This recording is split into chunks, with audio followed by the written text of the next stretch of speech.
Snow came early and stayed, layering every ruined blade of grass with a thin frost that never softened even when a pale sun rolled along the southern horizon. The wind off the wall had teeth and a memory. Maren pulled her cloak tight and watched it gnaw at the black ice that had sealed the wells. The watchtower beneath her groaned, its timber joints splayed and chattering like old bones. The ravens had stopped coming 3 weeks ago. It felt like a silence much larger than birds. Beyond the broken palisade, the forest wore the sky like a hood. Pines stood black and thorned, their crowns heavy with crusted snow, their trunks striped where the wind had scoured them clean. Everything was lean. The world had drawn itself thin so it could slip between moments without being seen. Maren was mistress of a place too small to deserve a name, an old smuggler's anchorage on an inlet that froze and unfroze like a nervous breath, with 24 folk wrapped around it for warmth. Fishermen who had become hunters, hunters who had become woodcutters, woodcutters who had become watchers. No banners, no oaths beyond a simple promise. We keep each other breathing. It was a good promise, but it didn't stop the dark from moving. She saw it that night the way you see the sea begin to rise. It was not a thing. It was a manner the world adopted. Stars went out early, and a bruise of dusk gathered along the line of the forest and seeped toward the inlet with a patience that made her teeth hurt. The dogs stood with their noses up, tasting the air as if the air had changed its mind. Maester Torwin climbed the ladder to her platform with a wheeze, wrapped in a blanket that had once been blue. He had a narrow face and a mouth shaped for comforting lies, but he'd run out of those after the ravens had stopped. He peered along her line of sight and said, "Do you see?" "I do," Maren said. "How many days have you marked since the sun rose high enough to throw a shadow?" 13. He rubbed at the links on his chest like he meant to warm the metal. The long night isn't a night like the others. It is a word the world keeps remembering. In the oldest accounts, the sun does not simply fail. It tires. Each day it rises wearing more iron. If this is what we think it is, if it is the word again, then we are a crack in the lintel and nothing more. He had a way of turning sentences into traps, and she stepped around the jaws. If it is the word again, the word has meaning. Words can be listened to. Words can be answered. He glanced at her, eyes crusted with cold. If the story were so simple, girl, we would sing it now and be done with it. "I'm not a girl," Maren said easily. He knew that, and she knew he said it to have something to say. They stood together under a sky that had lowered itself until Maren felt she might touch it if she reached up. The bruise at the forest's edge thickened, and the snow in between lay still as breath under ice. Came with the softest sound. Not a crack, not a cry. The microscopically fine hiss of tiny things changing their minds. Crystals among crystals. Maren put a hand on the crenellation and felt the wood's skin pimple beneath her palm. On the inlet, she saw the water turn inward, winter's hand closing into a fist. Out beyond the far spit where the black pines knuckled down into the shallows, something lifted its head. A deer perhaps, and then not a deer. The shape was wrong, the movement too precise. Smooth, as if a thought had decided to move through a body. It stood a while in the last light and then moved down into the ink of the trees, taking a portion of the world's warmth with it. "We'll need the dragon glass," Torwin said. "We'll need fire and numbers and—" "We need to wake the grove," Maren said. He flinched as if she'd pinched him. "There's no grove here." "There was," she said. "The old men remember. North of the headland, where the root stones lift the ground like a sunken ship. White trees grew there when my mother was a child. They were cut and burned, and the ground salted, and the stones fell. But a stump remembers a better shape." His mouth made a small shape of scorn. "You dream like a wolf. I dream like someone who is tired of being hunted in the dark." She gave him a quick smile so he knew she wasn't sore at him. He was sinew and old questions. She liked him like that. "We'll convene the council at daybreak. It may not come. If it doesn't come, we won't have to convene." She went down the ladder and found Harith in the yard, beating ice out of a net with a club. Harith was taller than any woman Maren had met in her portion of the world and was built as if someone had said tree and then reconsidered adding edges and patience. She had taken Marin's food once, long ago, and been taken herself, and then choices had been made. Haritha's hair was a field mouse's belly color, cut close to the skull. She looked up and squinted through ice shards. "We'll wake the grove," Marin said. Harith counted her heartbeats with the eyes. "It's dead." "I've wondered," Marin said, "if dead is a word we use because we're afraid to sing other ones. Get the men with the shovels. The women too, and anyone who knows the use of a blade on roots without tearing them. I want bone knives. No iron in the grove." Haritha's mouth tugged sideways. "You're not a woods witch." "I could be," Marin said, "if the world wants one." They moved before the bruised dusk fully arrived. A stream of bundled figures with shovels and axes wrapped in leather. A long saw stripped to its bright spine. Coils of rope, torches held low so the smoke stayed shy. Through the low scrub they went, their breath pluming, their boots crunching like fractures. As the land rose, the pines thinned, and the stones showed themselves in a long crescent like teeth. The grove had been cut long ago. Folk had shattered tea they could not burn, but the roots still held, latticed through earth and frost. Marin walked the arc of stones, counting slow, laying one hand on every standing rock, and in the counting she felt the faintest tremor, as if the names carved there had not completely forgiven their carving. "I need the stump," she said. Harith gestured, and men pushed aside snow until fingers struck wood. A ring swelled from the earth, pale, pocked, crosshatched with old axe marks, face hacked away. It was easy to imagine the day it had fallen, the cheer of men who believed themselves improved by this act. Marin bent and laid her ear to the wood. It felt like the chest of a sleeper who had forgotten to breathe. "Hearth," she said to Harith, and Harith took a torch and sank it into the snow until it found the tallow underlayer they had brought in buckets. Flame rose and turned thin air into skin-biting heat. The circle of folk tightened their coats. Faces stung pink. Marin took the bone knife she'd asked for, an old thing whittled down from a deer's leg, polished with oil and worry. She cut her palm and opened it over the stump. "What do we call this?" Torwin asked softly, standing just beyond the heat, his eyebrows crusted white. "The sacrifice of the practical." "The rent due," Marin said. The blood fell in dark drops and soaked without glisten. Marin pressed her hand flat. Things older than her childhood climbed up her arm and wondered about her and decided not to kill her. Not yet. She let herself breathe out, only once, and then the voices came. They didn't come as whispers or lines of verse. They came as a weight given back, as if she had set something down without knowing it and now it was set back into her palm. A shape made of the time before she had bones, before she knew that frost had angles, before she learned to keep her teeth from clicking in fear. She closed her eyes and she was beneath the world's skin, in the wet dark where roots march like armies and stones speak in iron vowels. It was not words, but if it had been, they would have said, "Remember us remembering you." When she opened her eyes, a girl stood across from her, beyond the coal-red heave of the tallow fire, small as a child but older than the well. The girl's eyes were green without black, and when she blinked the light broke around her lashes like rain around reeds. Her hair was leaf dark, her skin the color of earth hugged by water, and her clothes were the forest without any one leaf admitting guilt. The folk drew back because they had all been children once and had heard stories, and because their ghosts stood up inside them and said, "Now." Harith shifted the club to her offhand and put the other on her knife without taking it out, which made the night breathe easier. Maester Torwin made a sound in his throat that was not a word. The newcomer stepped into the firelight and did not cast a shadow.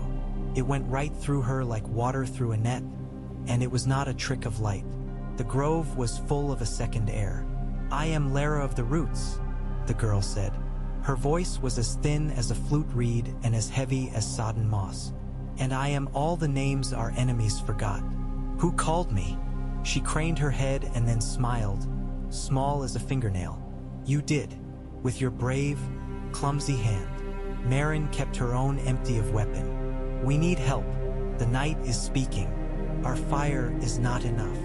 "The night speaks our name," Lara said. She stepped to the stump and put a splayed hand on the old cut. The cut blurred. For an instant Maren saw what uncut. Saw the sap moving again through vessels like veins. Saw white bark unscab and inhale. Then it was gone. The stump a stump again. But Maren felt the change underfoot as if the earth's throat had cleared. I thought we were finished with this. Lara's eyes shifted, focusing not on Maren but through her. We tried to be finished, to lay our hands upon water and say flow and trust the telling. But men and their iron. We didn't summon, Torwin began, and then collected his tongue. Forgive me, it is a manner of speech. We are not out of manners, Lara said. In the old time, you wanted promises, and we wanted to be left alone with our whispering. We promised and you pressed. We bled and you built. We sang and you shouted. Then our singing brought up something colder, something hungry, and it ate our forgiveness. She looked toward the forest, and the trees leaned without moving. You want us to stop it. We want to stop it too. We wanted to stop it first. You made them, Torwin said, and then winced. But Lara nodded. We made weapons against your slaughter. We made a warning to teach you how much your breath matters when you spend it naming deeds. The warning learned it was a deed. Now it thinks it is the only name that means anything. She crouched. The bones in her hand made a shape Maren could not follow, and took snow and pressed it into a sphere without touching it. It froze to crystal hard enough to clink when she set it down on the stump. We can unmake what we made, but songs are knots, not knives. A knot must be read before it is loosed. Read it here, Harith said. Lara's smile went sideways. The knot is far away.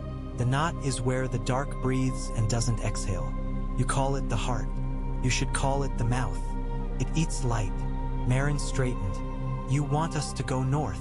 I want you to remember what we were, Lara said. And I want us to be different this time. We have no riders to send, Maren said.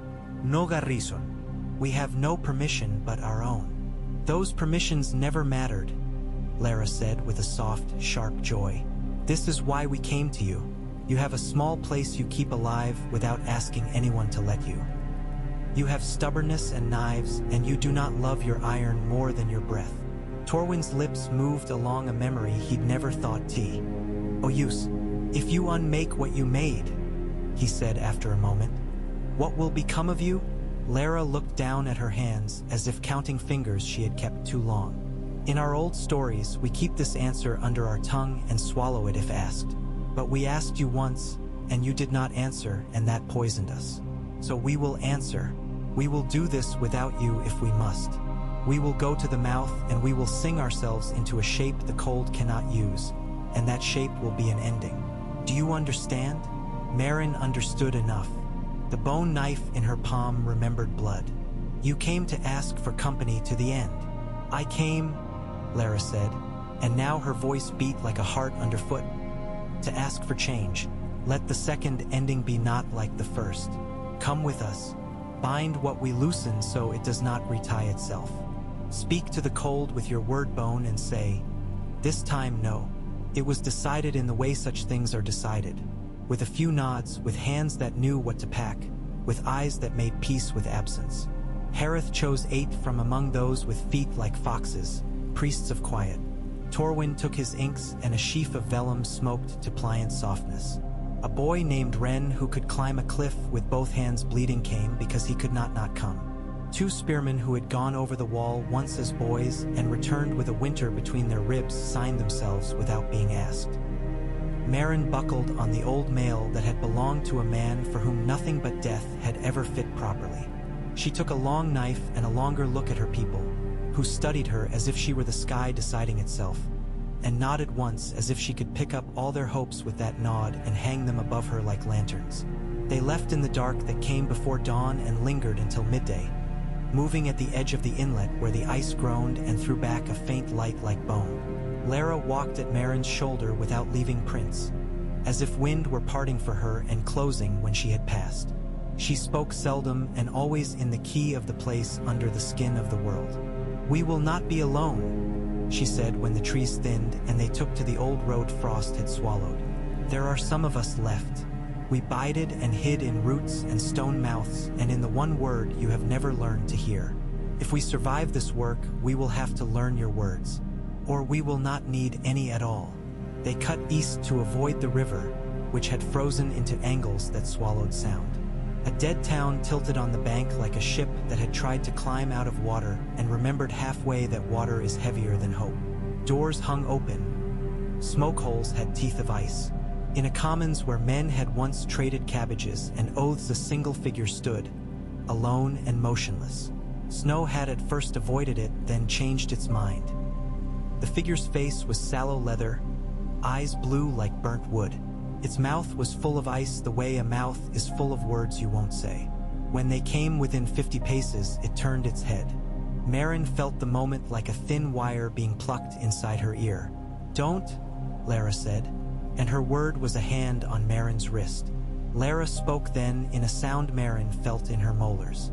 The figure's head cocked the other way, considering, and then it knelt in the snow as if to pray. Its breath made no steam. The shadow didn't match the shape it cast. Harith wanted to crush its head with a stone. Maren shook hers. "We need a knot," she said, and Harith made a face like she'd tasted fat turned. They bound the thing in ropes that had been smoked over pine needles and rubbed with salt. Lara wove some of her stranger thread through the bindings, and the White's hands, which had been reaching for something that didn't exist anymore, quieted as if they had been convinced the not-existing thing had made other plans. They hauled it on a sledge, and Harith muttered that this was a poor start to a journey that would surely get better soon. They went up into the hills, where the snow lay like skin on sleeping beasts. Wind came down to meet them with a sound like interest. On the second day, a shape moved in the whiteness that resolved, without resolving, into 3 shapes and then 1. Harith and the spearmen took stances that recognized this motion from before the learning of names. "Children," Lara breathed, and Maren thought she meant her people. Another of Lara's folk slipped into sight like a single hair you notice after it's been in your soup for a while, and you wonder how you didn't notice it immediately. This one's hair was the white of scraped bone, and her eyes were the color the world turns right before it decides to storm. "Heleth of the Ridges," Lara said, and her voice went lower, and something passed between them that made the air hiccup. "The word again," Heleth said.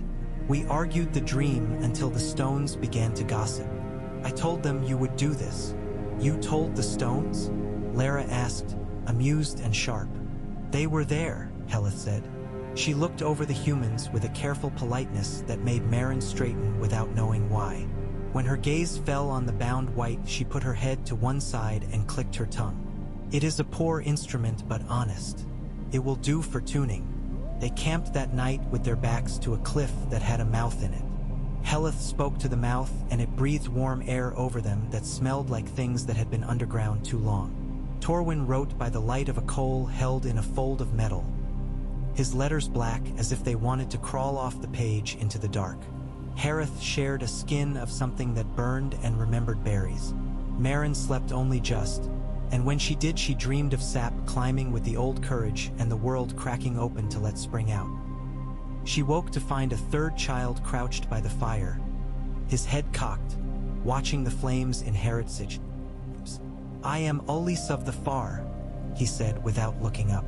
"I was in a place that was a long time away, but time grows shorter when it is cold." "Are there many of you?" Maren asked him. "There are enough to sing without losing ourselves before the chorus," he said. He finally looked up, and his eyes were so old they were funny. "You are the tongue we need. Your word bones cut a different way than ours. When we made the warning, we made it with our names, and it learned to turn them into knives. It does not know yours.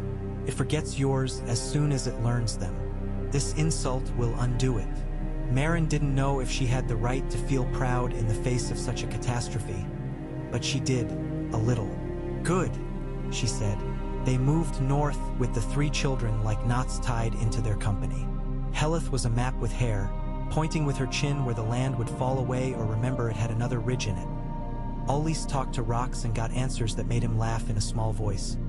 Lara walked in silence and made silence mean not absence but capacity. The White made no noise except when they stopped. Then it would turn its head toward the far north and tilt its chin and make a small sound like a blade being drawn on leather. Even bound in salt and smoke, its fingers were learning the ropes the way water learns a rock. Harith couldn't stand it and put a wrap over its face. It didn't seem to mind. On the 7th day, the world developed an edge and held it against their gums. The bruise of dusk did not melt at noon but took a step closer. They topped a knoll and saw the forest thicken so much the trees touched, branch to branch, and below them in a shallow valley the snow lay thinner, as if a fire were moving under it looking for a throat to escape through. "Here," Lara said. "This was a making place. We will make here again, and then we will go where the song goes." "What will happen if we don't hurry?" Ren asked. He was young enough that the question sounded the way truth does when it's still deciding whether it is a game. "Something that has always wanted to happen," Ulli said, and Meren thought he would say more, but he didn't. They cut brush and raised hides and made a circle of stones. Heleth laid her ear to each in turn and murmured until each one forgot it had been thrown here by men with axes and remembered it was a tooth. Lara set the white in the center of the ring and traced a circle in ash around it. Then another, then a third, each circle threaded with strands of something that looked like spider silk but smelled like wet bark. Torwin made a face and cleaned his pen. "What do you need me to do?" Meren asked. "Speak the names of your people," Lara said. "All the names you know. Call them into this place and make it part of their knowing. The thing we unmake unspools itself when it is forgotten. We want it to remember that forgetting is not power." Meren had never stood before a crowd and boasted, never called names in a hall full of smoke and pride. She had called names into the wind, into the cold, into the little rooms where want rolled like a kicked apple. She stood in the circle of stones under a sky that the sun had lost interest in and opened her mouth. She spoke the names of her living first, and the air took them the way a mother takes a fevered child, tucking them in, smoothing hair. She spoke the names of the dead as far back as she'd been taught, and the ground shifted, too slightly to set anyone off balance, the way a sleeper moves to stop dreaming. Heleth nodded, and Ullis whispered something like agreement. Lara's eyes widened and then softened, and Meren felt the second air take a breath it hadn't been able to in centuries. "Now," Lara said, "now the knife." Harith drew the long dragonglass blade she had carried like a promise. It was unlovely as virtues are when you haven't wanted them until now. It drank what light there was, and the fire in the pit flinched when the shadow of the blade fell on it. Harith looked to Meren, then to Lara. "Where?"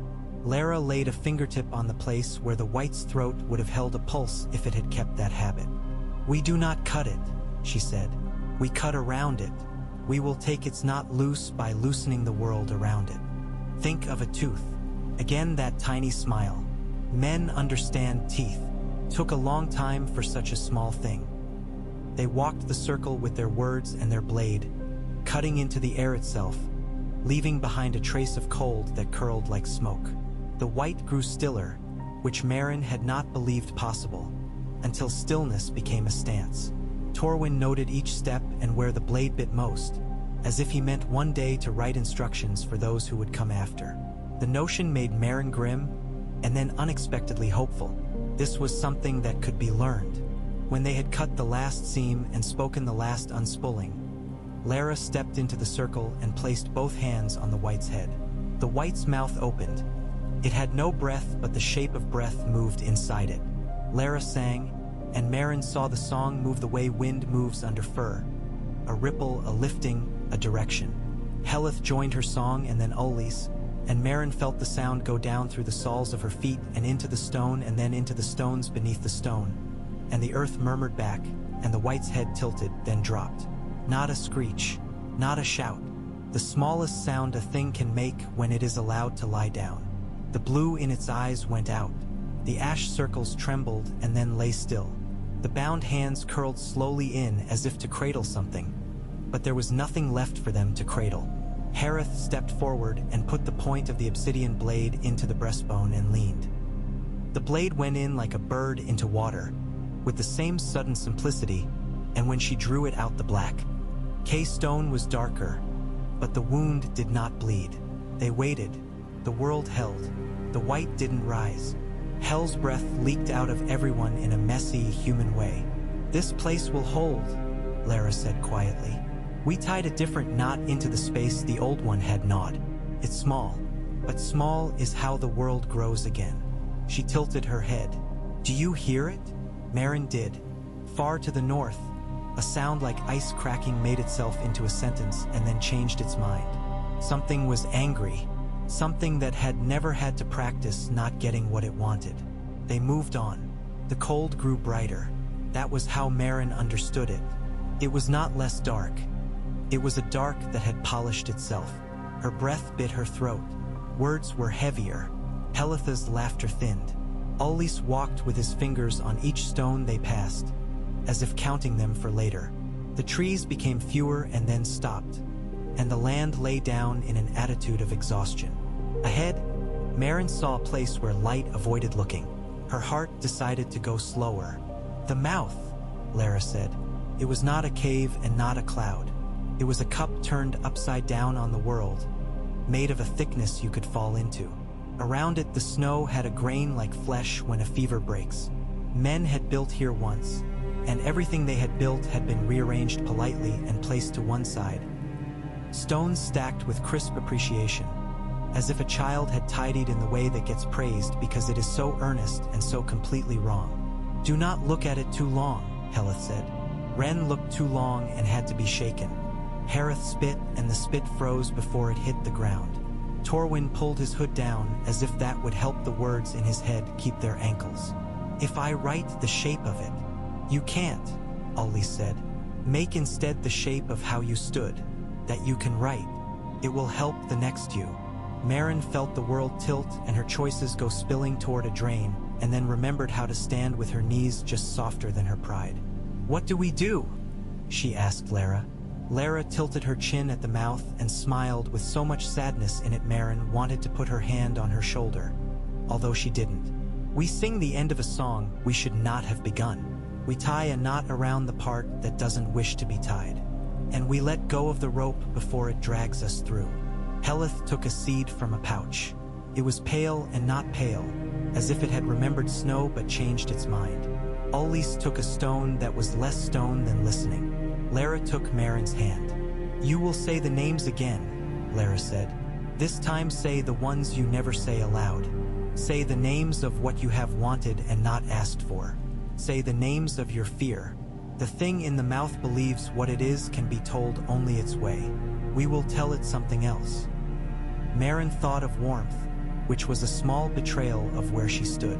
She thought of her mother's hands and the rope of a certain boy's laugh and the look Harith had the night it had snowed inside the house and they had taken their boots off and walked the bare boards, cold as penance. She thought of the dog that had died in summer because summer can do that, too. She thought of rage so old it had turned into competence. And she named each of these like the smooth stones they leave on graves. Her mouth was dry and her eyes watered and the cold backed off a step. Curious. Helith set the not pale seed into the snow and did not push it. Ullis laid the listening stone beside it. Lara began to sing. The mouth answered, as a thing does when insulted with softness. The world folded inward at the edges of Maren's sight, as if her eyes were two knives trying to cut their way out of velvet. The air began to sort itself by whether it carried meaning or not. And then the night leaned forward. Figures came out of the polished dark. Tall, slim, bled of time. Their eyes were blue and their mouths were set for judgment. They did not carry blades. They were blades. Harith did not ask for leave. She stepped into the space between the first of them and Lara, and the obsidian blade sang when it met air. The figure tilted its head in a gesture so gentle Maren wanted to slap it, and the air around Harith tried to forget there had ever been such a shape. Harith grinned at the forgetting, which only remembered her better. The black blade bit the judgment at the elbow, and it shattered like glass that had wanted to be water. Another stepped in. The air tried again to forget.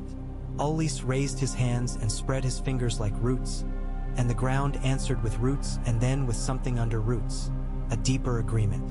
Helith bent over the seed and spoke syllables that were not words until they were. The seed decided to hurry. The snow beneath it melted and then froze and then melted and then had green lifting it. Lara's song went down a note that existed only in the world beneath the world. The mouth leaned lower. The taste of old steel was sudden in Marin's throat.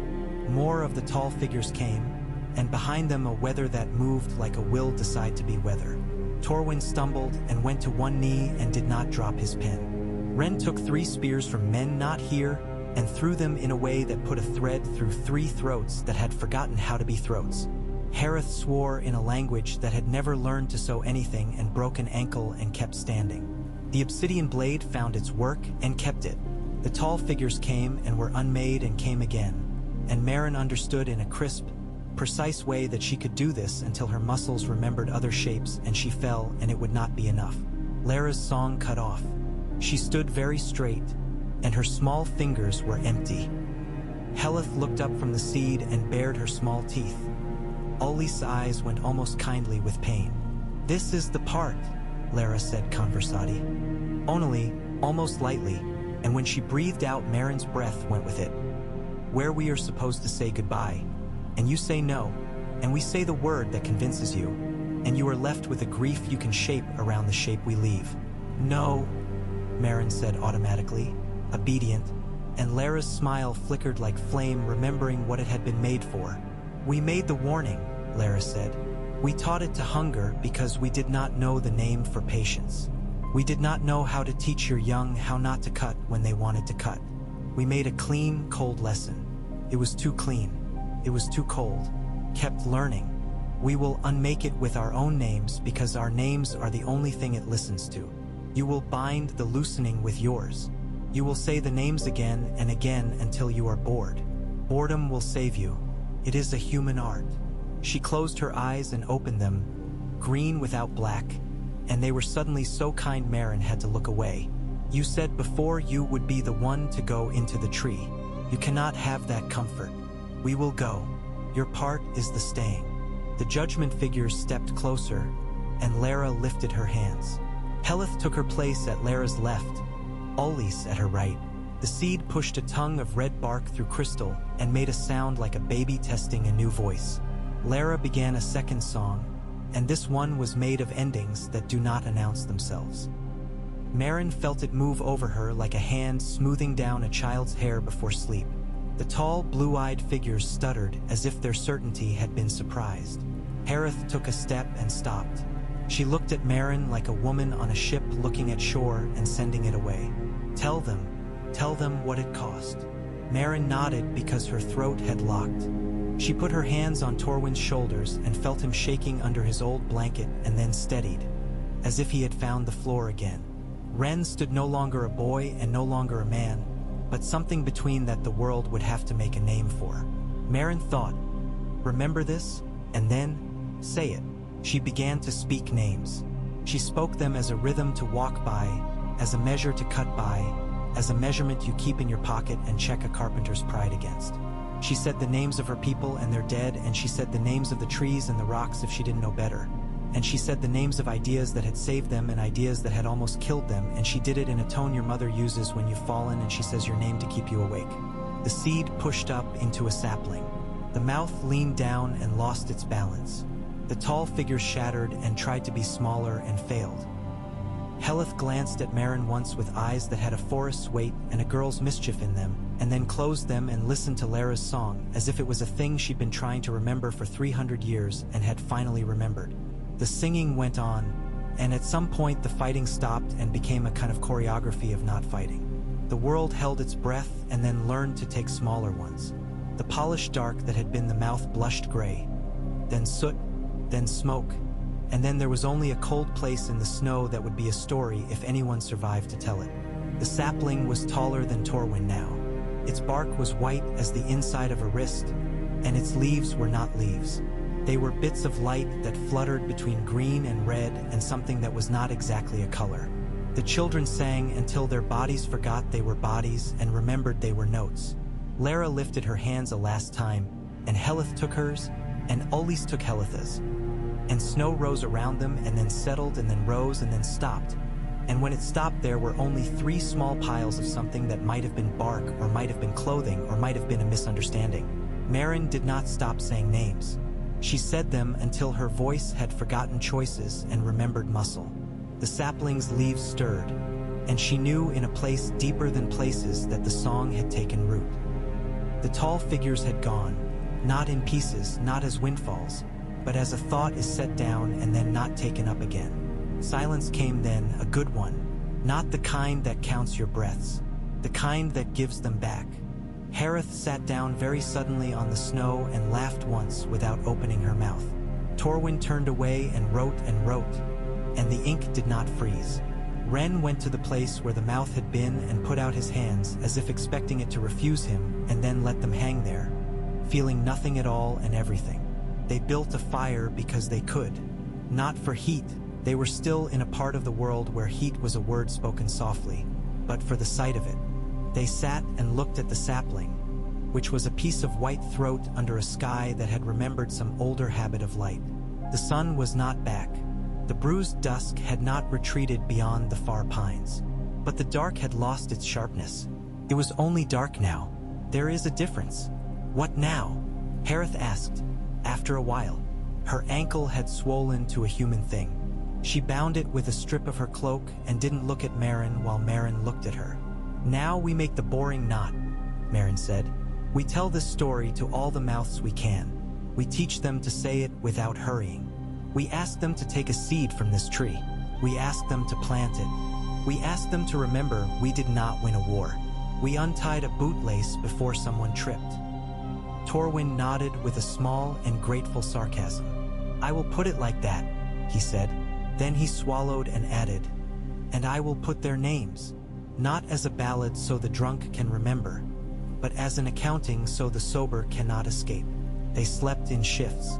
They took the first leaves that fell like scraps of et light and pressed them in Torwin's vellum. They stood in turn and kept watch over a world that had stopped trying to forget itself. The cold came and went like a tide with more than one moon to answer to. And in the morning, if that word could be recovered from where it had been kept, the sky thinned enough for Maren to see the suggestion of a color that had been absent. A pale, unsure blue that looked very much like a young thing looking in through a window. They shaped the journey back around places where silence had thinned too much and places where silence had fattened too far. They found two more of Lara's folk waiting for them along a cedar line where birds had dug themselves dormitories in the snow. The two listened to Maren's telling with their heads tilted like the wolves who had allowed themselves to be named Dog, and then changed their minds for a night. They brought Maren the last gifts their kind would give. A way to make a certain fire smoke red when it needed to be seen from a very long way. A way to sleep inside a tree without harm. A way to turn a certain rock so that water came up through it as if it were embarrassed to have been forgotten. They refused food because their mouths didn't like the idea anymore. What will you be? Maren asked them because someone had to. Less, one said. More, said the other. And neither, said both, and Maren left it right there. They came south by quiet, shy ways. The town where they had taken the white sat less crookedly, as if the idea of houses had come back into the wood a little. People had returned there. A woman came out with a baby on her hip and another behind her knee and gave Maren a look that asked and answered. Did you come for our food? No. Then we will bring you some anyway. The baby had the color of hope in its hair and eyes like a question unanswered on purpose. At the inlet, the ice still held, but it no longer looked like a decision. It looked like winter doing what winter does. On the palisade, the men stood less bent. The dogs came and sniffed Harith's ankle and decided it was an old thing and therefore friend. Maester Torwin went to his platform with his blanket and his paper and began to write the boring knot with great care and immense relish, as if an old hunger he had never named were finally getting fed. Maren stood in the grove, which was a grove again. The stump had sprouted small, ridiculous growths like teeth on an infant. The stones were teeth too, smiling with a kind of crumbled affection. Someone had placed a bowl at the foot of the new sapling born at the mouth and filled it with black water. When Maren leaned, it showed Lara's face for just a blink. The trick of eyes and hope, and then only Maren's. She laughed a little. You were right, she said softly, to no one, to everyone. Boredom will save us. They planted seeds. They taught everyone who could face away from themselves for an hour how to say the name slow. They turned their fights into chores. Harith trained a dozen boys and girls to stand with their feet where they meant them to be, to hold a blade where it wants to be held. She told them stories about now, not then. Torwin wrote his accounting and read it to the fishmongers and the fence menders until they could say back to him the parts that insulted them and made them proud. The sapling grew slowly, as saplings do, and its leaves fell like patient sparks, and each leaf made the air taste slightly better, like a room that has remembered its window. They had not ended the night. The sun's climb was still lame. In the far north, the polished dark might be learning a way to polish itself weirder. But they had loosened a knot and tied another. The world wore that new knot as if it had always planned to wear it and was merely surprised it had taken this long to learn the fashion. In time, a time that seemed long because they kept counting it instead of letting it slide past, they saw birds again. Not just the crows who had always liked a good mistake, but the little boring ones who make a living on crumbs and opportunities. When the first raven came, Marin went very still and listened to its complaint. It hopped onto the stone at the edge of the grove and cocked its head and said the one word ravens love and people love to hear. Meat? Marin laughed and brought it a string of fat and scraps from the fish guts and said, yes. The raven's message was a mess of 3 different hands. It spoke of a lord south of the headland who had held back a dozen sacks of grain and had now decided he was ready to speak again to the world. Of a ship with patched sails that had come into a bay full of ice and decided to set up a market there. Of a wall in the far east where men were deciding to let one another decide to live. It spoke too of a man with a banner of a sun broken in half who had gone north with 50 armored men and had not returned. Some will still try to fight it their old way, Torwin said, not unkindly, when she went to his platform to share the news. He was knitting with his fingers, a habit the cold had taught him. They will carve their courage into the wind and fling it. The wind will not keep it. Now we know where to keep it. We will teach them, Marin said. We will make it boring to be brave. He looked at her sidelong and his mouth softened. You have become a witch of the wood, he said. The very thing the lords most fear because it does not eat at their tables. I eat at our table, Marin said, and the word "our" felt like a hand on her shoulder, steadying and asking nothing. Late that night, when the cold had set its table and invited every thought to sit and mind its manners, Harith came and stood at the edge of the grove, her ankle a lump under her trousers.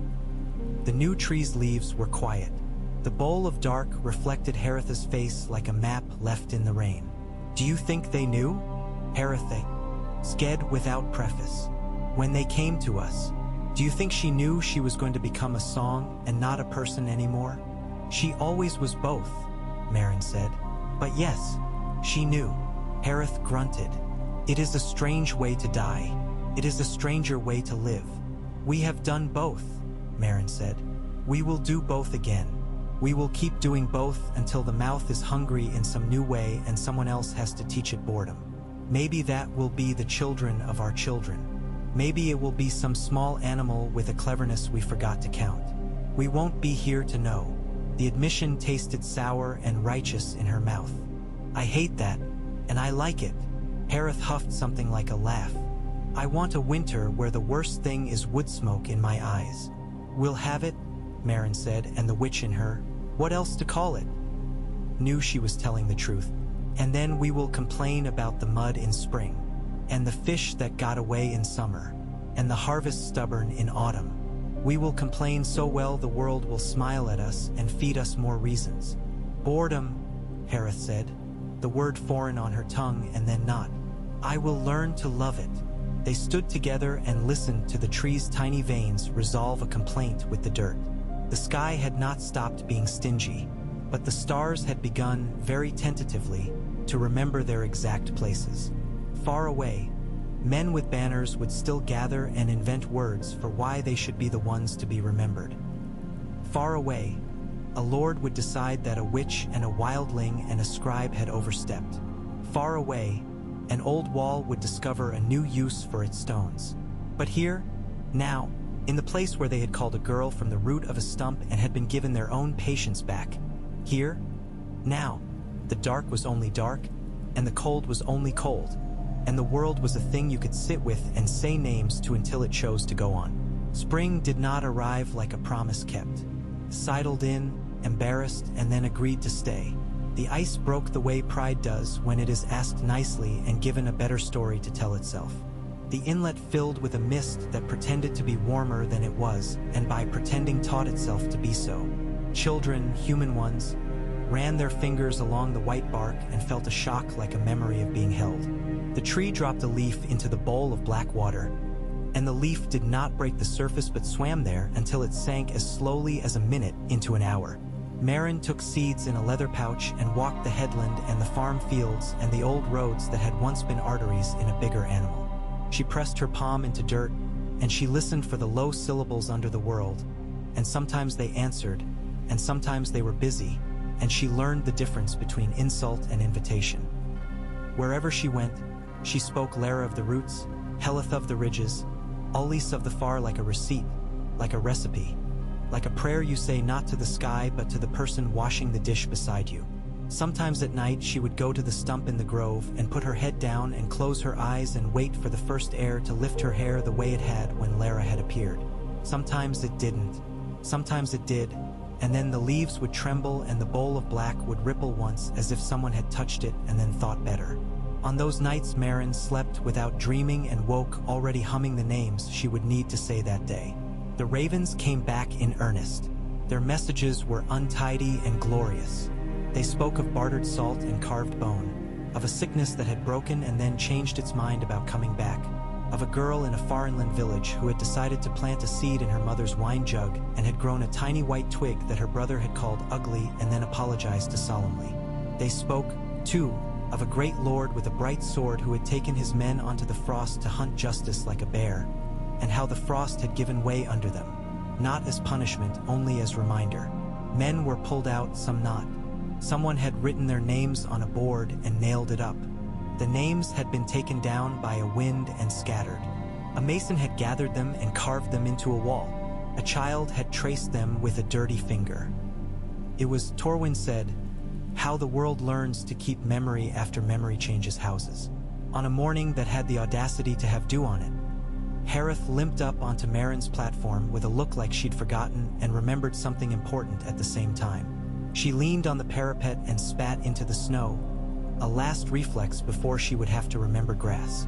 I dreamed of her, Hareth said without introduction. Which her? Maren asked. The little one with the big eyes. Laira. Hareth laced her fingers together, inspected the calluses as if checking the spell had not rubbed them away. She was standing in a place where there were no trees, only a sky like milk, and she told me we are doing it right and to be stubborn, and that she is learning to be a shape she doesn't yet have a word for. Maren felt something loosen at the base of her throat. That sounds like her. Hareth nodded. I told her that if she ever has a word, I don't want to know it. I said I would prefer to complain about the fish and the mud. She squinted out over the inlet where the ice was withdrawing like a tired army. She said good. Then I woke up and I wanted to hit something and didn't, and I call that progress. Maren smiled. I call that proof. They stood and let the wind count their hair. Below, people moved through ordinary morning chores with the concentration of dancers who have decided to move very carefully because the floor is new. Torwin's blanket flashed on the watchtower as he spread it like a sail to dry. The new tree in the grove made a sound like a thought being. Thought and then kept to itself. What will you do when the next mouth opens? Hareth asked without looking at her. Make a circle of stones, Maren said. Speak the names. Teach someone else how to speak them slower. Hand them a seed. Show them where to press their hand into the dirt. Complain about the mud. Hareth grunted. And if that fails? We will make a better failure, Maren said. And then we will fail better than that, and in the space between those failures there will be mornings like this one, and children with dirty fingers, and ink that does not freeze, and old women who do not have to choose which grandchildren to feed, and men who learn to listen before they learn to swing. And sometimes we will have to swing, and we will, and then we will teach our hands to be bored again. Hareth nodded, satisfied by the hardness of that. Good, she said. I am better at hard things, as you know. I know, Maren said. She put her hand on Hareth's shoulder, which was like putting her hand on a boulder that had decided to be a person, and then took it away because some rocks like to be left alone. That night, the sky tried blue for a while and then went back to winter to practice. Maren lay with her ear to the stump and listened. Somewhere very far away, a song that had once bitten began to hum with its mouth closed. Somewhere very close, a new leaf drifted down through the black water in the bowl and made a ring that met the bowl's rim and did not go over. The ring wobbled, steadied. The leaf sank. The tree breathed. Spring would come. It would spoil and improve the way springs do. The children of the forest had sung themselves into the ground, and the song had learned a new verse. Men would make a mess of this gift and clean it up and not learn and learn. The long night would sit where it had sat and consider, and the world would consider back. And in the grove that had been a stump, a woman who had thought she loved knives would lie with her ear to wood and remember how to speak a word until it stopped trying to taste like blood and started tasting like bread. She would speak it again the next day, and the next, until boredom did its work and maybe saved something. And she would laugh at how much she had come to love the dull knife that was keeping them all alive. When the first true morning finally broke, it did not know it was first. It came on soft feet and was almost embarrassed by its own light. The ravens argued in the hedges because they were allowed to. Hareth cursed at her kettle because it burned her hand. Torwin fell asleep in his chair with ink on his thumb. Maren went to the grove and stood very still and thanked no one in particular and everyone at once. The sapling's white bark blushed the faintest pink. The leaves shivered, not with cold, but with the idea of wind. The bowl of black showed nothing but sky.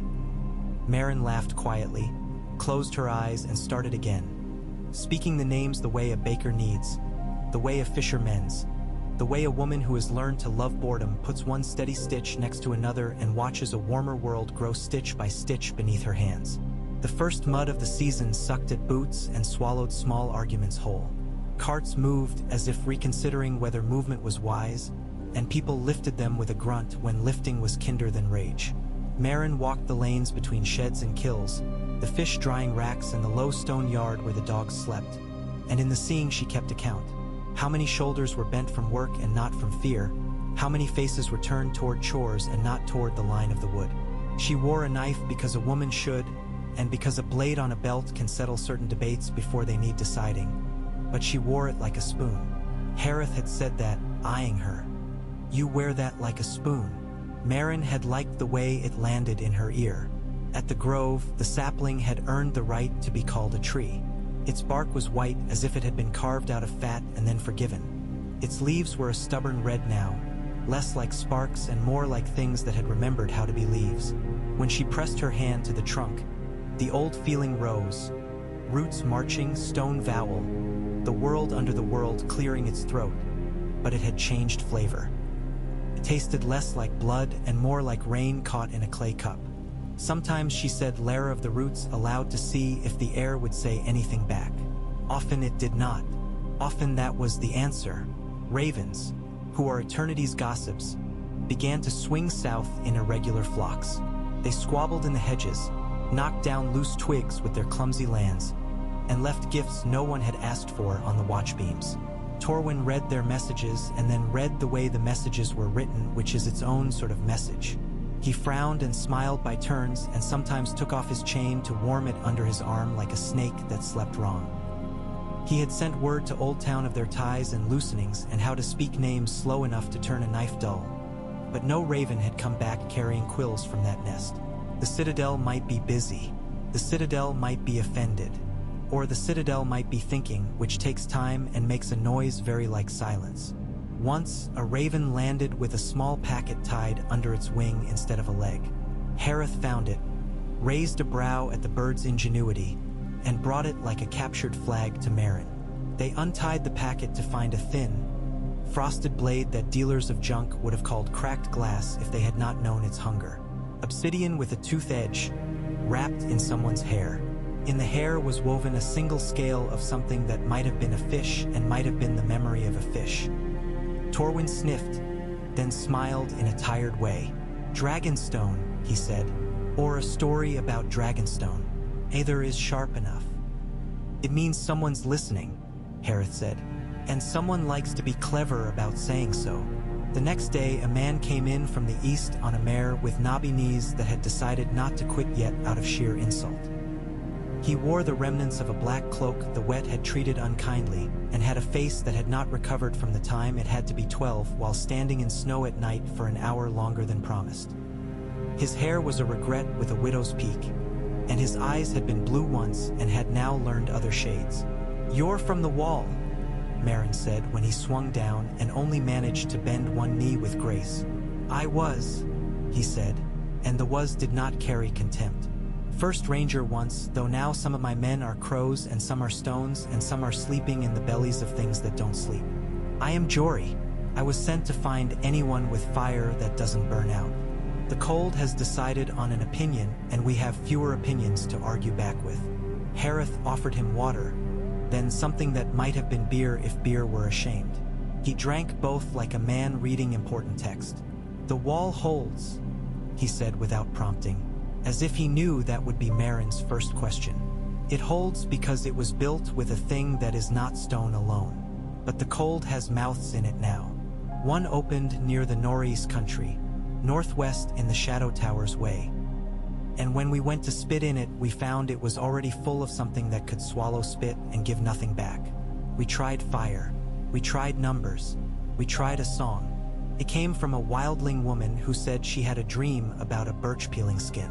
The cold listened to the song and then put it down. It didn't put it down gently. Maren's mouth had become small without her asking it to. "We have a thing," she said. "We call it boring. We think it is a grace." He looked at her like a man who has never liked anything more than he liked the word grace. "Then bring it, or teach it. I can carry a tune and a weight and 2 regrets at a time." They convened at the grove with the kind of haste that does not run but does not dawdle. Torwin spread out his vellum and placed the pressed leaves in a pattern that made sense to him and to no one else until he spoke, and then it was obvious. They had bound 3 circles and unmade 1 knot and planted 1 seed and watched a mouth remember it was a silence and not a hunger. If the wall shook, the shaking would travel. If the shaking traveled, it would find the places where it was easiest to make a meal. The easiest places are the ones where the world is thin because it has been scraped too often by want and malice and all those little cuts called mistakes. "We can't be everywhere," Harith said, flat, "because bluntness is one of the tools you keep closest. We can be where the lines cross," Torwin said. "Places where words have been kept for a long time, where vows have been spoken until the air keeps saying them when no one's there to listen. The Night Fort, the Barrow Downs in the shadow of the first men's graves. The Isle of Faces, if there's any way to get a message there. Stone and oath sites want this boring knot. They know how to hold." Jory scratched his jaw as if encouraging it to be different. "I can get you to the Night Fort," he said, and did not add, "if it lets you back out. That sort of thing does not need to be added." So they made pacts. Harith because she would not go. Torwin because he could listen to a wall. Ren because he had begun to grow into the shape that had frightened him and now it frightened him less. Maren because it would not sit right to send away what she would not be willing to carry herself. They took seeds wrapped in oiled cloth and dragonglass wrapped in root cloth and salt and smoke and rope and names. Jory took 2 men he trusted to keep moving after bad news. A broad fellow called Tam with a laugh that could survive the point of a spear, and a narrow one called Hob who could stand in shadow and make the shadow reassess its clarity. They left, again, before a dawn that paid taxes voluntarily. The inlet breathed out. The grove watched them go without judgment. On the headland, Maren looked back and forced herself to see small. The women scraping scales with damnable patience. The boy with a chipped tooth holding up a trap like a trophy. The old man teaching a child to tie a knot that would make a sack strong. "Keep this in your mouth when the ice tries to eat it," she told herself. "Do not give the cold anything it can admire." They moved. Jory had a ranger's habit of vanishing into his own pace so that his men felt fast. Tam and Hob had the black humor of men who have knelt in snow at midnight and whispered to the wind to tell it a story because otherwise it will tell you one. Haritha's limp felt like a drumbeat only she could hear. It kept time with the world. Torwin tapped his chain with 2 fingers occasionally. Checking it had not learned any new tricks in a new weather. Ren watched. It was his freshest skill. He stored the world in small, careful bundles under his tongue. The ruins of a watchpost made by men who had used wood like a complaint lay on a ridge ahead, and their footfalls changed there because the land did. A river cut a blue scar where ice had chewed through it and forgotten to finish. A woman with a child and a goat stood on the far bank, measuring them with that particular economy mothers possess. Her skirt was patched with another skirt, and her eyes were the color of soil when it is ready to do you a favor. "Where are you going?" she asked without changing her stance. "To an old house," Jory said. "To ask whether its bones are busy." She sucked her teeth. "The old houses are always busy," she said. "A mouth opened 2 mornings ago, not a big one, little enough to spit in and wish it shut. The folk here did the speaking like you do to babies, and it shut. It was only curious. But the dogs don't like the air down in the hollow." Marin went down to the river and looked. There, in the flat just above the bank where ice and flood argue taxes twice a year, something had melted, then had changed its mind and melted wrong. Children had thrown stones at it, and the stones lay arranged in a ring that was not quite a ring. She looked at the woman and the goat, and they looked back without interest in any story beyond the one involving wool and unchapped fingers. "Teach me how you said it," Marin asked. "We said our children's names and told the mouth it couldn't have any," the woman said. "We told it that if it wanted to play it had to put its tongue back in. We have enough with the goats and the men." Marin smiled and did not condescend, because she had learned that to be taught is a high favor. "People are clever," she said later to Torwin as they walked, and he said, "People are bored." And neither of them minded that they might be saying the same thing. North of Last River, the smell changed to the particular clean that cold makes when it is proud of itself. The nights became a place you step into, not through. They saw tracks that were deer and then weren't. They saw prints that were men and then were not because they were too careful. Jory sent Hob into the scrub like a thought that didn't want to be seen, and Hob came back with a spearhead carefully cradled in his palm. It had been carved from ice and was not melting, though his hand had heat and opinion. "Leave it," Harith said, which is what you say when a thing has tried to have a second purpose and you intend to deny it. The Night Fort is a story told by old men who want to be listened to and by children who want to scare each other and by walls who have learned to talk and are bored. They came to it not by the King's Road but by the way ravens might fly if the ravens had troubles at home and detoured. It grew from the ground like a thing that had been carved from a single enormous chunk of smudged ice, and every corner was wrong. The black gate under it, the thing in the old tales that opened to the right words and only the right men, was nothing Marin had seen, but she felt it in her knees. A listening place that had agreed to listen to a particular oath for a very long time and would be offended if you tried to sing there about anything else. They camped first in the Godswood because that is what you do in the north when it is cold and you need a place where someone has already sat and thought for you. The Weirwood there was a pale giant with a face cut so long ago it had grown into itself. Blood looked fresh in the carved eyes, though it was only sap remembering its youth. Torwin stood with his hands tucked into his sleeves, measuring the air. Harith circled the tree, never turning her back on any space that could hold a man. Jory watched the castle's dark mouthholes, resisting the urge to count them. "We'll do it here," Marin said, and the Weirwood's leaf twitched once, which is a manner of agreement among trees. They set their circles. The ash and the threads that smelled like bark and breath and the salt and the smoke and the hum in the back of the throat. Jory, grizzled and neat, spoke the watch's old oath. He had not worn the black in ceremony for a long time, but his mouth remembered the corners of the words.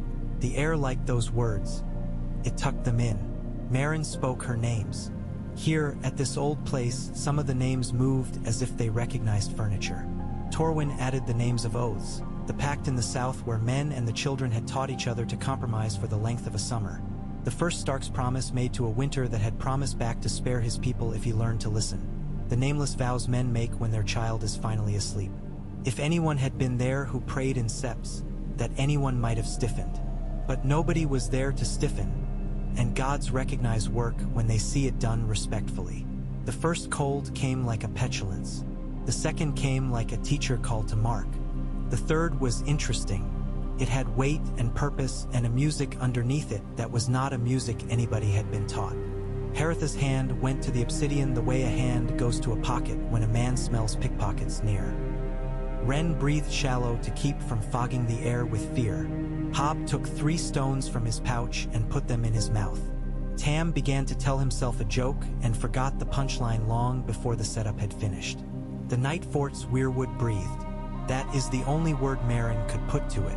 It drew a breath like a tired old animal allowing itself one indulgence before trying again. The knot music in the cold stumbled, then sought a new note, then stumbled again like a picker stepping into a gopher's hole on a moonless night. The thing that stepped out of the shadow of one of the ruined towers was tall and thin and old and young, and full of the exactness winter uses when it pins laundry on a line so it will freeze with the seams straight. Its eyes were blue in a way that hurt feelings as well as bodies. Its blade was a long event that had learned to be a line. It looked at Jory with interest, as if it were looking at a book about its childhood. "Don't," Merrin said, and that word had become a rope between them. Jory held. Harith did not move but for the angle of her shoulder. Torwin scratched the shape of the figure into mind and then stopped and scratched instead the shape of Jory's stance, as Ulis had taught. Lara's kind had taught Merrin a chord to hum under all words, the way a mother can hum without a song and a baby will set its heartbeat to it. She hummed now, low enough that her tongue felt foolish. Harith walked, slow, dragging the obsidian through the air like a plow. Torwin took the seed, not of the mouth tree, that would be planted elsewhere, but of one they had brought from the grove, a small ugliness with potential, and he set it at the weirwood's foot where the black water would touch it if the bowl overflowed. Jory put his palm to the trunk and said the words a man says when he swears that he will not be a child ever again. The tall ice thing tilted its head like a raven. The first of the cold figures stepped closer, and the air tiled around it, and the weirwood's carved eyes seemed to look beyond them all to something it had been trying to recall for a number of centuries that had insulted it by being so ordinary. The ash circle darkened as if it were remembering a prior reign. Merrin spoke names now, the tedious roll of them like counting grain. The names worked better than valor. Valor tires and puffs and makes speeches. Names sit on a bench and count until the number is the number it needs to be. When the creature moved, it was the sort of movement men love and seek to copy in swordplay. Precise, unhurried, designed to make the other combatant choose before he knows what he is choosing. Harith met it with the dull knife. Obsidian is brittle. Obsidian is unforgiving. Obsidian does not apologize. The blade drank the cold like a thirsty friend.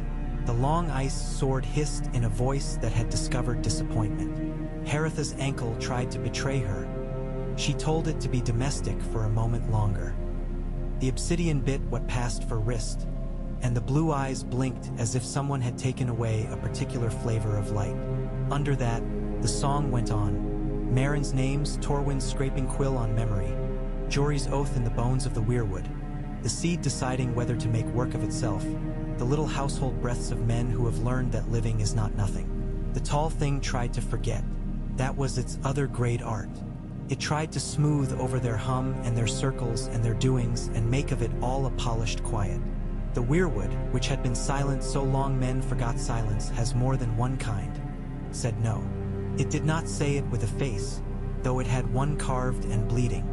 It said it in the way the ground shook once, not in fear, in recognition. A door somewhere under the world asked who was there and said not for you and shut itself with tenderness. The tall thing stepped back the smallest amount, the amount a proud dancer will give a clumsy partner to avoid a ruined toe. Harith took the gift and made it hers. The obsidian lifted, came down, did the unlovely work. The thing shattered like a promise a lord makes to a fisherman. The cold fell all around, not in drops, but in memory. Men shivered. The ash circles rang once like a bowl or a word you should not have spoken in a hall where the wrong ears were listening, and then the ringing stopped. The seed popped open. A rude root went crooked into the earth. The weirwood absorbed a sigh it had been saving. Jory leaned his head against the trunk and was not ashamed. Harith put the broken pieces of the ice blade into a pile like bones. Torwin closed his eyes and put his pen down and listened so hard he forgot to breathe for a dozen heartbeats and then remembered. "Here we'll hold," he said after a moment, and Merrin believed him because the world under the world had decided it would be boring to move here in a hurry. They slept badly because any victory that is not bathed in hot wine tastes like vigilance, and vigilance is not rest. In the dark hour when men's hands entertain forgetting what they have been asked to do, a child of the forest came to the edge of Merrin's mind. Not Lara, no. This one was thin as a reed with hair in little braids that had learned to be hair in weather that refused it. Eyes like moss that has liked a stone a long time. It stood beyond the last throw of the fire's light and looked at Merrin and then at the weirwood and then at the seed. "You did not ask for us," it said. The voice had the quality of a snowmelt brook that does not need to be listened to but is often. "We did not expect you," Merrin said, "but we hoped. Some of us learned late," the child said. "We thought we could be less. We were wrong. It is very hard to be less when you were once a noun." It glanced sideways the way a deer will when it has decided to let you be. "Do your boring work," it said. "We will do the other work. We will make the mistakes you do not have time to make." "Does it hurt?" Merrin asked, and the child of forest made that small humorless smile that had a forest's weight on it. "It is a kind of singing still," it said. "It hurts when it needs to." Then it melted back into the sort of dark that does not need company. In the morning that was not a morning, they went up onto the wall because you do that too when you can. The world is large and the eye must be reminded or it gets ideas. The ice beneath them was old enough to be a person.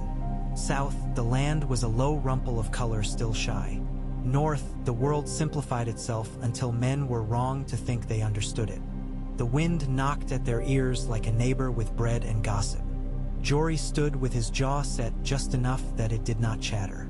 "Castle Black has men," he said. "Not enough. They know how to burn a body so it does not get up again. They do not know about names. They do not know how to listen to the places that want to hold the line for us. You will tell them?" The question had the bone of command in it and the blood of pleading. "We will tell them and show them," Merrin said. "And then we will go home and tell the ones who make bread and mend nets and argue about goats. Because the long night eats better on the road when no one is tending the hearth." They went to Castle Black. The ravens there had not forgotten how to complain. Their caws were as full of insult and delight as any street market. The men looked smaller than their cloaks. They were boys and old men and a scattering of middle. Ones whose knees had not yet learned humility. They had faces the wind had taken time with, and their eyes had a sort of clean in them that cities sand off. They were wary of magic and eager for help. This makes a complicated shape. The Lord Commander, who wore responsibility like the only shirt he owned, listened to Torwin's explanations with a politeness that kept casting longing glances at common sense to make sure it was keeping up. When Torwin finished, the man rubbed his temples and said, "So we will plant trees at the wall." "You will plant one," Torwin said, "here where vows are said. The other places are not your work because you don't live there. Oath stones know the people who have bothered to speak into them. That is why they are stones and not sand." "Do the weirwoods help us then?" the Lord Commander asked, and he sounded like a man asking whether a river would carry him if he deserved it. "They are not servants," Merrin said. "They are old. They like being useful if you don't mistake that for obeying. Put a bowl at the roots. Fill it with black water. Speak names. Let boredom do its work. Keep talking even when you think you are done, especially then." Men grumbled, as men do when asked to do work that involves no running or blood. Harith took them to the yard and showed them the art of standing. She made them hold their blades not like prayers but like chores. She taught them to listen to the absence before noise. Wren climbed to the rookery and learned from the Black brothers there which birds had stronger opinions. Tam and Hob traded stories with the stewards. A stew was made that had no right to be so good. They planted, they bound, they spoke. The wall took it into itself. Something in the ice that had been an argument for a very long time condescended to nod, as if to say, "Yes, all right then," another nod. Then they went back to the night fort and tied another. They went to a barrow a day's ride south. the sleeping of an old king who had never learned to stop adding to his own legend, and tied another. The barrow cracked and then sank more solidly into itself, which made Torwin sigh in satisfaction like a carpenter who watches a joint finally remember what it is. On their way back toward the inlet, the world's edges a shade less sharp than a week before, they stopped at a holdfast on a hill ringed with stones that had been dragged into place by men who had counted their fingers afterward and told their wives, not tired. The lord there had an honest ugliness, like a useful table scarred by meals. He wore a cloak with a fur collar that had once been a wolf's idea of itself and boots that knew no shame. He met them in a yard where a pig was thinking about dying by inches and men were pretending not to notice. "You bring prayers," he said, looking at Marin's seed pouch and Torwin's brown paper and Jory's weary face. "Fine, I have prayers. I prefer meat. The long night eats prayers. It eats meat too, but at least a man goes to his death with grease on his lips and a fire in his belly. Hunger wants what it wants," Harith said, "and so does a pig, but you still tie the rope in a particular way or you get dragged through the mud." The Lord considered her and then the pig as if he had been reminded of a better way to approach that problem. "People up and down the roads have taken to whispering in their fields," he said. "My priest is uncomfortable. He says if men want to whisper, they should do it under a 7-pointed window to give the hearing to the right ears." "Under a tree is not the wrong ears," Torwin said without apology. "Under a tree is older ears. The 7 are not jealous when men do work. Only other men are. If your priest is offended, you should make him build walls or mend nets until he is too bored to be offended." The Lord laughed. It wasn't a nice sound, but it was honest. "You have the bearing of a man who has never tried to make a priest do anything," he said. "But I like your fat tongue. All right, we will plant your white thing. We will say kitchen names at it. If the long night lifts, I will send you a cask. If it settles in harder, I will come and ask why you tricked me. And I will tell you," Marin said, "that you thought trickery would be more interesting to blame than stubbornness. Then I will give you a shovel." The man stared at her and then, very reluctantly, smiled like a man with a toothache who has found that drilling is better than throbbing. "Bring your seed," he said, "and your boredom." So it went, west along the inlets, south to farm mounds where men kept memories like cows, east to villages where the wind carried salt and a different sort of arrogance. They set bowls and circles, spoke names, dulled knives against work. Whites came sometimes, bundles of wrong moved by command, and they were unmade with the practical rudeness necessary for such tasks. Tall, cold things came less often. When they did, the old oaths in certain places made them hesitate and then fail in ways that were not dramatic, which is the only failure worth wanting in a world that has learned the danger of drama. Once, near the barrows, a man with a sword that had a pale stripe through the steel came and held it up with far less boasting than Valyrian blades usually require. He was quiet and sad-eyed and had a scar on his lip that sadness had saved from becoming pride. "I've killed one of them," he said, nodding north. "It was like breaking glass with a song. Changed the air. It made my bones taste different. I don't want to do it again. I will, but I don't want to. If what you are carrying is better than heroics, I will carry it." "It is exactly better than heroics," Marin said, "which is to say, it is utility." She showed him how to tie the threads and how to speak names the way you stir a pot, not the way you shout at a war. He watched, then did. He smiled, then crooked, as if something in him had been spared a tedious fate and put to a satisfying one. They came home with boots ruined, with packs lighter in all ways that matter and heavier in the ways that feed a back. At the grove, the tree had put out 3 new sprays of red leaves and had taken to letting the bark stain a little when cut, as if it liked to dramatize now and then for the sake of the children. The bowl of black showed the sky and a leaf and occasionally a face that might have been none of theirs, might have been all of theirs. People came with questions and with better answers to their own questions than anything Marin could give. "What do we do if it wants names at night?" a woman asked. "Days for work. Tell it you'll talk before breakfast and after supper," Marin said. "The tree is not a tyrant. It is a neighbor. It will be satisfied so long as you are consistent and polite." "What if my man won't say names?" a man asked. He says he's never liked the sound of his own voice and can't say the names without hearing it. Tell him to hum, Harith said, or to lift. The world knows what is being done, not only what is being said. What if the priest says we are making a new god? A small boy asked with serious eyes that would turn into a woman's serious eyes before you were ready. Tell the priest he has to see if the old gods want to come to dinner, Torwin said, and when the boy stared at him and then laughed, he added, and tell the priest that I said he needs to sweep. There are cobwebs under his stoop. A letter came from Old Town at last, carried by a raven with one white feather like a lady's prank. It contained too many words about too many doubts and a sentence about the observation of phenomena that might be repeatable and a request for Torwin to send back more leaves and, if possible, a branch. Torwin snorted and wrote in the margin that he would not send them a branch until they had learned to say 3 of the names without choking. He sent the leaves anyway. He also sent a small vial of black water that had to be cleaned once a week with a story, and he wrote, please trouble yourselves to boil a few of your nicer sentences in this until they are edible. Old Town sent back a student.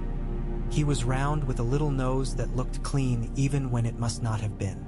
He introduced himself as Prentice and bowed too much and then forgot to bow at all for 3 days, having gotten it out of his system. He learned quickly and wrote slowly, which is a good combination. He listened with a good face. He asked foolish questions and clever ones and had the good manners to blush only at the clever ones. Do you think this is the same magic that made the wall?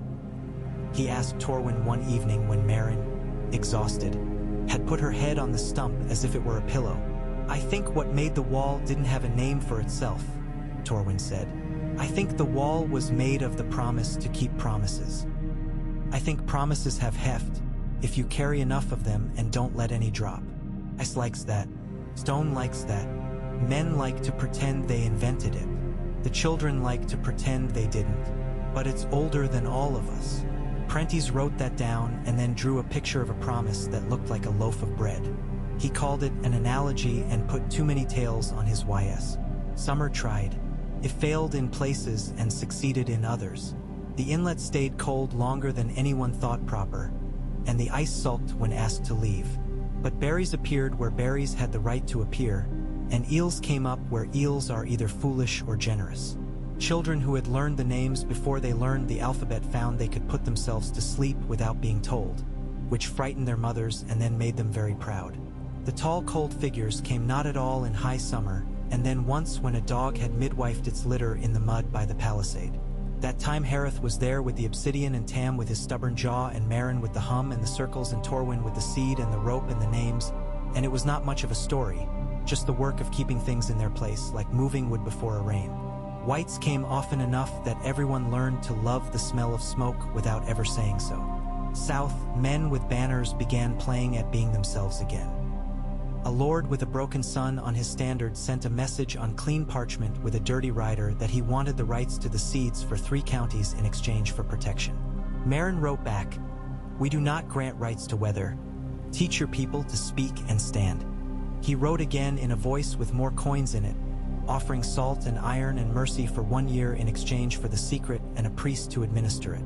Harith laughed and spilled fish guts on the pretty wax seal by accident. Torwin wrote a letter using his small neat hand and no cordial at all, in which he explained that boredom is not a secret and cannot be sold, and that priests are not necessary to the operation of neighbors. 2 months later, the Lord came himself, curious and annoyed and wearing a cloak that would have made a stag resentful. He stood in the grove as if uncertain whether it were a parlor. He looked at the white bark and the bowl of black and the people who had gathered and said, half under his breath, I had thought there would be more smoke. There was, Maren said. We let it out first. He watched as they spoke the names, as they cut the ash circles and tied the threads. He did not flinch when Harith killed the white they had been keeping for demonstration. He had seen men die often enough to have learned to arrange his face.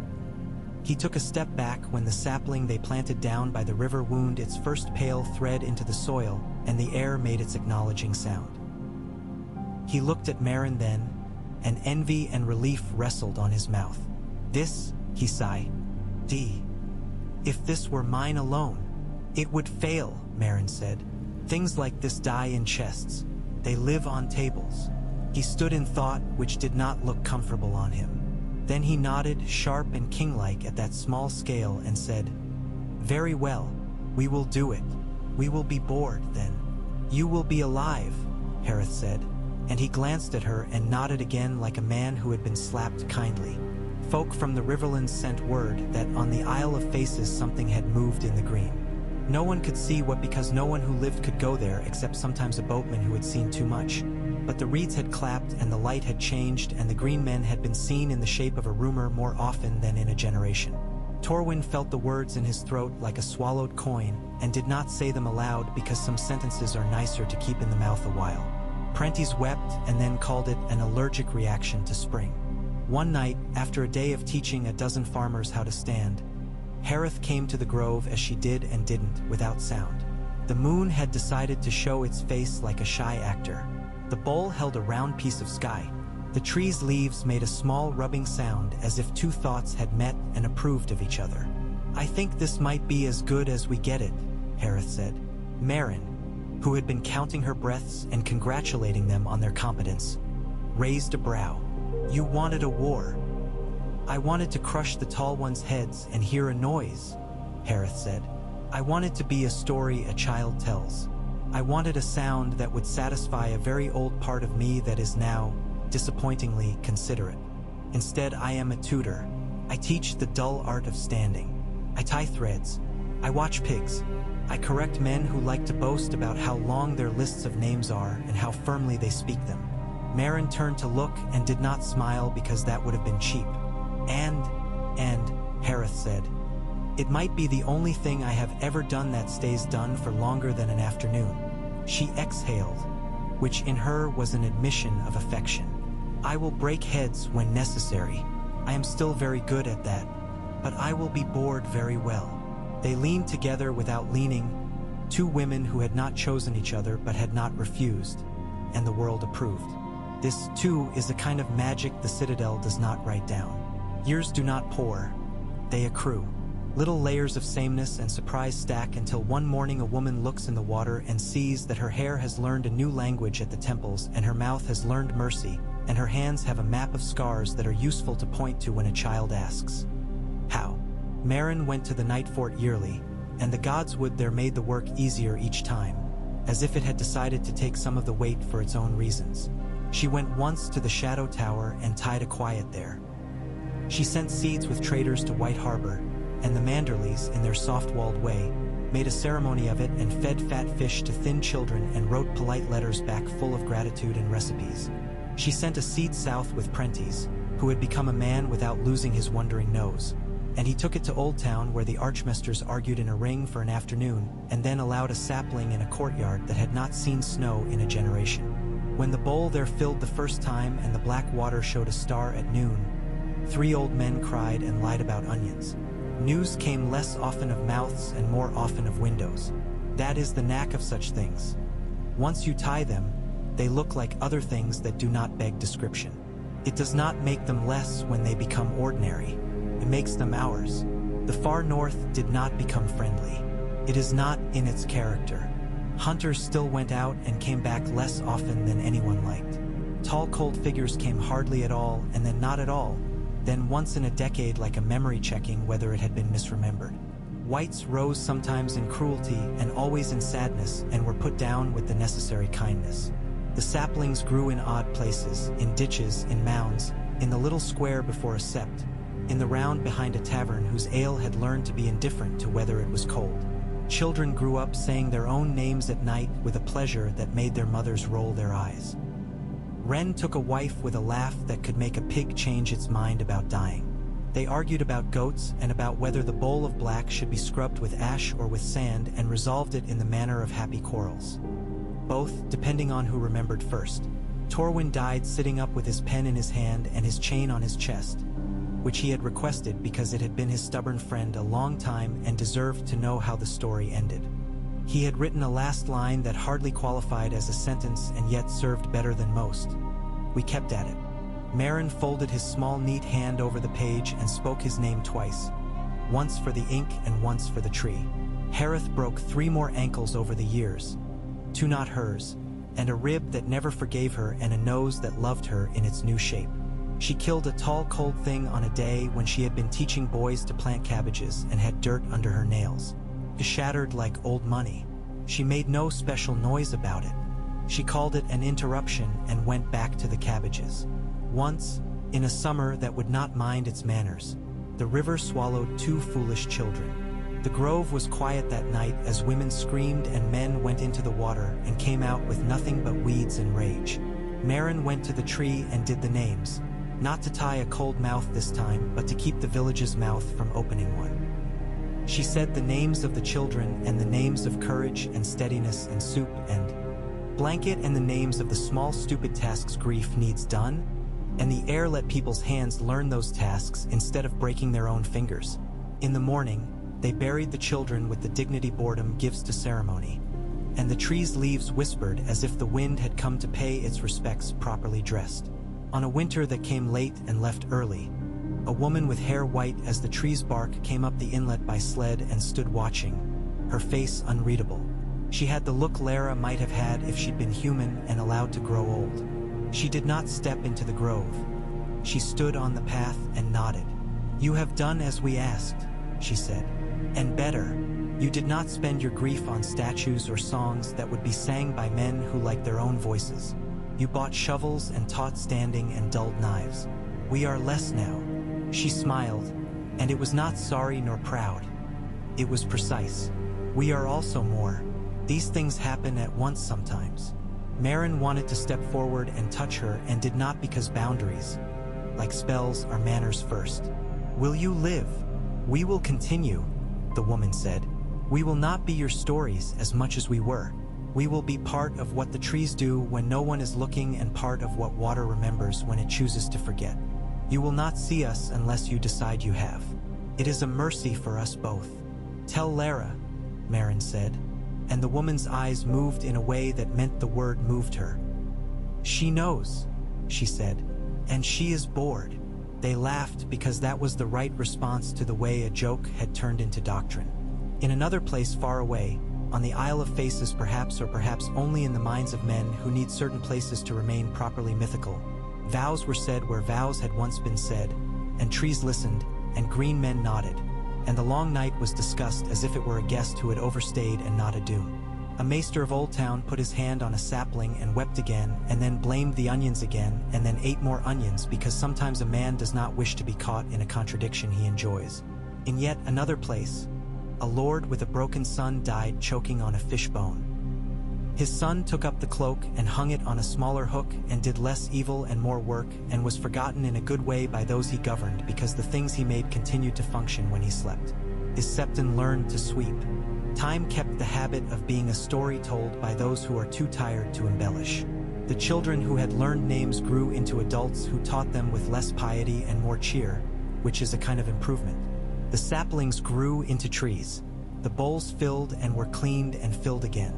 The glass knives hung in their places and were taken down rarely and then cleaned as carefully as they had been returned. Maren went gray not with surprise but with a sort of quiet pleasure, because she had always liked the way snow looks on an old hill. Hareth did not go gray properly. She became a color that resisted description like a stone that has been looked at too many times. Sometimes they sat on the watchtower in the blue hour before weak dawn, knees creaking like stairs and fingers warming each other by accident, and said nothing. Sometimes they said everything, which is to say, they complained elaborately about fish and mud and children and ink, and in the complaining was the gratitude their mouths did not know how to hold any other way. Once more, in a year with bad fleas and good wheat, the cold tried to make a mouth in the grove. Maren felt it in her teeth like a thin high note too sharp to sing. She went down with the bone knife and the bowl and the ash and the thread and the words and the hum. She spoke the names at a slow walking pace. Hareth came and put her big hand on the trunk lightly as if greeting a nervous dog. Torwin was not there and was there. Lara was not there and was there. The mouth formed. The mouth sighed. The mouth thought better. Closed. Maren smiled and did not take credit because that is another dull knife you must keep sharp. She patted the tree once like a flank. "No," she said, "not here." The tree rustled, which in Weirwood is a chuckle. On the last winter Maren would see, though she did not know it by that name when it began. The sky put on a cloud like a cloak, and the inlet remembered its old strengths, and the dogs lived a little closer to the fire. A young woman, Wren's girl, now as sure-handed as her mother, came running to the grove with the particular breathless efficiency that means this is serious and also will be all right. "Old woman at the headland," she said, "says she planted a seed without asking, and it's growing without manners, and she wants you to come and scold it." Maren went with her cap, her knife, her slow names, her thread. Harith limped along because she would be angry if the world offered a story without her in it. They crested the rise and saw that the old woman had told the truth. In a patch of earth by a rock where children had long jumped one way and goats the other, a sapling that was not theirs had found an occasion. It had pale bark like a blush and leaves like small hands reaching to be picked up. "I told it," the old woman said, "that I have too many children already." "You don't," Maren said, kneeling, her hands on her knees like someone greeting someone who might bite. "But you are right not to want to invite something in that has not introduced itself." She spoke to the sapling politely. It rustled in a way that suggested it had been taught poorly. She asked it its name. It did not know yet. She told it the names of the people who would walk past it every day, and the sapling calmed in a way that had nothing to do with wind. The old woman sniffed and then took a sudden, fierce liking to it and then covered her liking with fussing. "Ah." Reth put her hand on Maren's head out of old habit without seeming to realize it. "When they went home," Harith said, "you should write a book." Maren snorted and said, "That is Torwin's work." Harith said, "He wrote a book that ends with 'we kept at it.' You should write one that starts that way and goes on for too long until people get the point." Maren said, "It would be all names and cabbages." And Harith said, "Yes." And Maren said, "Good." She did not write it. Instead, she told it to anyone who would listen and to many who would rather have slept. And those people told it less well and then better and then as if it were their own idea, which is how stories live. When she could not walk out to the grove without help, children came to her with bowls to be cleaned and names to be said and threads to be tied and obsidian to be oiled. She looked at the knives with absent fondness, as one looks at a friend one is glad not to need. On a day when the sky had the color of old tin and the ravens were unusually well behaved, Maren lay back on the stump with a blanket under her and another over her because even witches of the wood feel the cold. She put her ear to the old wood and listened. She heard the roots and the stone vowels. She heard, faintly, the deep no the night fort liked to say now when a hungry thing tried to practice. She heard a child laughing in a field and a man naming a cow and a woman telling the wind to wait its turn. She felt a small hand slide into hers. It was not Haritha's, which was a useful boulder's. It was tiny and impatient. When she turned her head, she saw no one, which did not trouble her. The hand squeezed once, curious, and then let go. "Bored?" she asked the air, which smelled like snow and onions and old paper. "Very," said a voice that might have been Lara's and might have been the tree, and Maren laughed and said a name, and then another, and then the next one, and each fell into the world like a seed, and each seed decided to be work. When she went at last, she went in the pace of names, asleep as if listening. People argued afterward about whether the tree had bowed. Harith said it hadn't and told them to stop trying to give poetry work to do that belonged to hands. A boy took the bone knife and put it somewhere safe. A girl took the pouch of seeds and counted them out loud as if the counting itself were food. The inlet froze and thawed again and again. The saplings became trees that made their own weather under them. The wall stood because it had been asked to and because it had been reminded often and patiently of what it was for. The long night never stopped wanting what it wanted. It learned that wanting is not enough when men and trees and stones and old oaths and bored women refuse to give it what it asks. Once, decades later, a mouth opened in a far field where no one had planted a tree because nobody had thought to. A child found it first because children like to put their feet where the ground argues with itself. She felt the chill and the hunger like a bell ring high in her teeth. She did not scream. She ran to her mother, who was scolding a goat. The mother came with the goat and the child and with a bowl and a memory of a woman with gray hair who had taught her to scold saplings.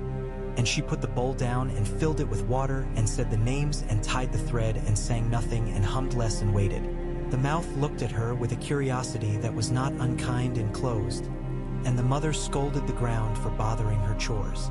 The goat ate something it should not have, as goats do, and the child learned that fear does not always need heroes, and later she told that story to her own child without pomp. This was the world they kept. Not one of triumphs, though there were some. Not one of songs, though singing had weight left in it. A world of knots and bowls, of small work done repeatedly, of standing and lifting and of teaching the proper way to place your foot and your word so that the cold, when it comes, and it always does, will find itself bored into leaving. A world where the children of the forest had returned and made of their return a departure that changed departures into continuances. A world made, at last, not by the morning a war is won, but by all the mornings thereafter when someone has to make bread. People will tell it differently. They will remember Lara as a tragic river of green eyes and forget her laugh. They will make Hareth taller than any woman has a right to be.